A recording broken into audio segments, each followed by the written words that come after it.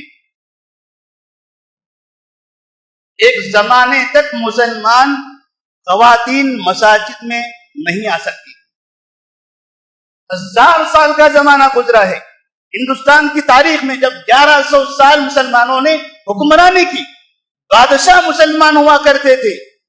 ان بادشاہوں کے دور میں علماء اکرام جو بادشاہوں کے قریب ہوا کرتے تھے، ان لوگوں نے ہندوستان کی تمام مساجد میں عورتوں کے لیے راستے بند کر دیے ہوئے تھے۔ 1100 سال کا عرصہ گزرنے کے بعد ہندوستان میں عقیدہ توحید کی دعوت دینے والے علماء اہل حدیث نے ہندوستان کے مسلمانوں کو یہ تعلیم دی کہ نبی کریم صلی اللہ علیہ وسلم کے دور میں خواتین مسجد میں نماز پڑھنے آتی تھی، جمعہ کی نماز میں وہ مساجد میں آیا کرتے تھے، عیدین میں وہ جایا کرتی تھی، خلفائے راشدین کے دور میں، ائمہ اربعہ کے دور میں، چاروں اماموں کے دور میں بھی خواتین مسجد میں جاتی تھی۔ آخر کیا وجہ ہے کہ ہندوستان میں 1100 سال گزر گئے، علماء کی بڑی کھیپ یہاں موجود ہے، لیکن سب نے وہاں پر پابندی لگائی رکھی ہے۔ نبی کریم صلی اللہ علیہ وسلم کا وہ طریقہ، ہمارے اسلاف کا وہ طریقہ جو مٹ چکا تھا ہندوستان کے اندر، اس مٹے ہوئے طریقے کو علماء اہل حدیث نے اس ہندوستان میں دوبارہ جاری کر دیا۔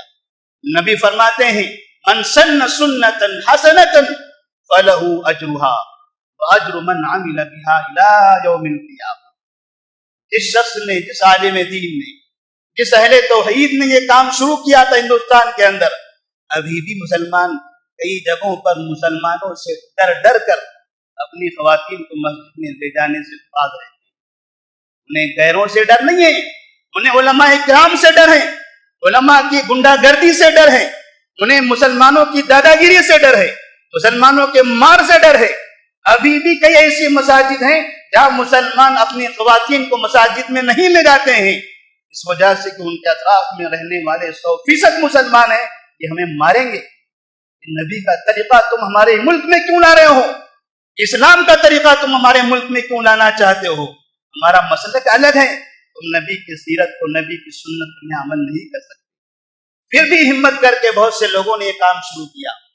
جس نے سب سے پہلے یہ کام ہندوستان میں شروع کیا، تو اس کے بعد یہ سلسلہ چلتا رہا، ملک کے الگ الگ خطوں میں یہ سلسلہ چلتا رہا، جب تک یہ سلسلہ چلتا رہے گا۔ نبی کہتے ہیں من سن سنتا حسنتا فلہ اجرھا واجر من عمل بها الى یوم القیامہ۔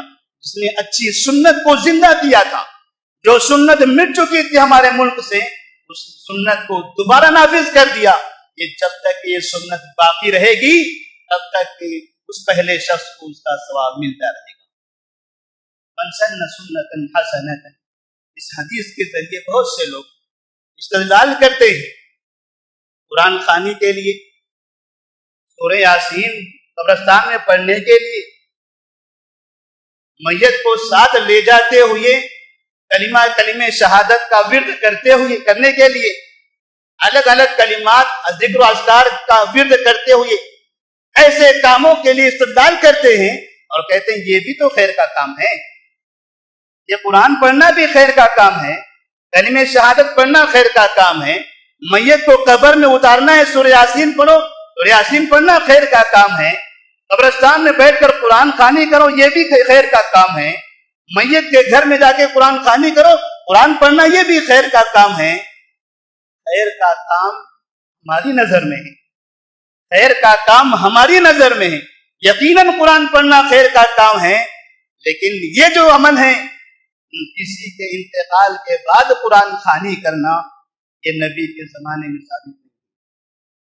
ابوبکر صدیق، عمر، عثمان و علی رضی اللہ تعالیٰ عنہ سے ثابت نہیں ہے۔ امام ابو حنیفہ، امام مالک، امام شافعی، امام احمد بن حنبل نے کبھی بھی اپنے زمانے میں کسی کے انتقال پر قرآن خوانیاں نہیں کی. ہم نہ نبی کو مانتے ہیں، نہ صحابہ کو مانتے ہیں، نہ اماموں کی تقلید کرتے ہیں. ایک الگ ہی راستہ مسلمانوں نے ایجاد کر رکھا ہے. لوگ سمجھتے ہیں خیر کا کام ہے. امام مالک رحمہ اللہ فرماتے نہیں، خیر کا کام وہ نہیں ہے جو تم سمجھو. خیر کا کام وہ ہے جو کام نبی نے اور ہمارے اسلاف نے کیا ہے. نبی نے اور صحابہ نے جو خیر کا کام کیا ہے وہی خیر کا کام ہے. لہٰذا اپنی طرف سے کسی چیز کو اگر خیر کا کام سمجھو گے تو آپ کو اس کا ثواب نہیں ملے گا. ایصال ثواب میں ہم نے کچھ ایسی چیزیں بتائی جن چیزوں کا ثواب ملتا ہے. ایصال ثواب میں کچھ ایسی چیزیں ہیں جن چیزوں کا گناہ ملتا ہے. ہم ایصال ثواب چاہتے ہیں لیکن کرتے ہم ایصال گناہ ہیں. ہم میت کو نقصان پہنچاتے ہیں اور سلسلہ در سلسلہ میت کے رجسٹر میں گناہ کا بھرمار کر دیتے ہیں. نبی کریم صلی اللہ علیہ وسلم فرماتے ہیں من سن سنتا سیئتا فعلیہ وزرها ووزر من عمل بها الى یوم القیامہ. تو انسان کوئی برا طریقہ اختیار کر لے، برا طریقہ ایجاد کر لے، برا طریقہ شراب نوشی نہیں، چوری نہیں، زناکاری نہیں، جھوٹ بولنا نہیں، یہ سب تو حرام ہے. برا یعنی عبادتوں میں برا، شریعت میں برا کام، سنت میں برا کام، یعنی وہ برا کام جس کام کو تم خیر مانتے ہو جبکہ وہ خیر نبی کے دور میں نہیں تھا. تم ایسے کام کو خیر کا کام مانتے ہو، ثواب کا کام مانتے ہو جو ثواب کا کام صحابہ رضی اللہ تعالیٰ عنہ نے نہیں کیا تھا. جیسے قرآن خوانیاں ہیں، اسی طرح سے قبروں پر چادریں چڑھانا ہے، قبروں کو پکا بنانا ہے، قبروں پر چونے لگانا ہے، قبروں پر پودے لگوانا ہے، قبروں کے اطراف میں کھڑے رہ کر سورہ یاسین پڑھنا ہے اور قبر کے پاس کھڑے رہ کر نہ جانے کون کون سی چیزوں کا اظہار کرنا ہے. نبی کے زمانے میں کئی صحابہ کا انتقال ہوا، امہات المومنین میں سے بھی کئی لوگوں کا انتقال ہوا، نبی کی اولاد کا بھی انتقال ہوا. نبی کریم صلی اللہ علیہ وسلم مدینہ کے بقیع میں جایا کرتے تھے. آپ نے وہاں مردوں کو دفن کیا ہے. نبی نے کبھی بھی کسی قبر کو پکا نہیں بنایا. ہم مسلمان قبروں کو پکا بنا کے ثواب سمجھتے ہیں. نبی نے کبھی بھی کسی بھی قبر پر سوائے ایک واقعے کے اس کے بعد زندگی میں جتنے لوگوں کا انتقال ہوا کبھی بھی کسی کی قبر پر پودے اور درخت نہیں لگائے. ہم یہ پودے اور درخت لگا کر اس کو ثواب سمجھتے ہیں. نبی نے فرمایا من عمل عملا لیس علیہ امرنا فہو رد. تو ایسا کام کرتا ہے اس کو سمجھتا ہے کہ یہ ثواب کا کام ہے لیکن وہ کام ہمارا کام نہیں تھا، وہ کام مردود ہے. اگر وہ کام اس کے باپ کیا کرتے تھے، اس کے دادا اور نانا کیا کرتے تھے، اپنے بچوں کی انگلیاں پکڑ کر قبرستان لے جاتے تھے، وہی کام اس سے کرواتے تھے. جب تک کہ یہ اولاد وہ کام سلسلہ نسل در نسل کرتے رہیں گے تب تک کہ وہ دادا اور نانا کے کھاتے میں گناہ بھرتے چلے جائیں گے. من سن سنتا سیئتا فعلیہ وزرها. گناہ کا طریقہ معاشرے کے اندر، محلے کے اندر، اپنے علاقے میں ایجاد کر دینا اور خوشیاں منا لینا، یہ سمجھنا کہ ہم خیر کا کام کر رہے ہیں. امام مالک فرماتے ہیں یہ امت اس وقت تک کامیاب نہیں ہو سکتی جب تک کہ وہ کام کرے کہ جو کام ہمارے پہلے لوگوں نے کیا تھا. ہمارے پہلے لوگوں نے کیا تھا، نبی نے اور صحابہ نے جو کام کیا تھا. جریر بن عبداللہ رضی اللہ تعالیٰ عنہ فرماتے ہیں قلنا نعد الاجتماع على اہل المیت وصنیعۃ الطعام من النیاحہ.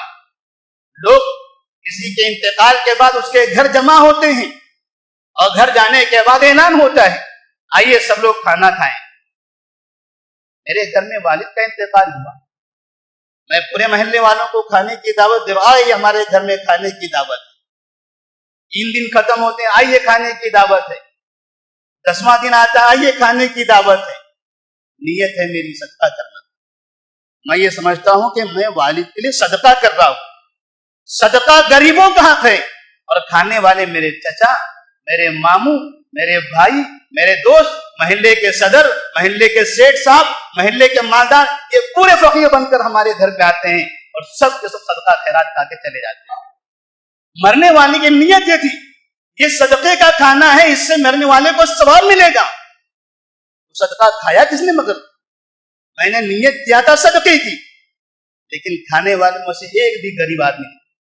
پورے میرے خاندان کے لوگ، پورے میرے چاہنے والے لوگ، ایسے لوگوں کو میں نے صدقہ کھلا دیا، وہ صدقہ کھانے والے بھی گنہگار۔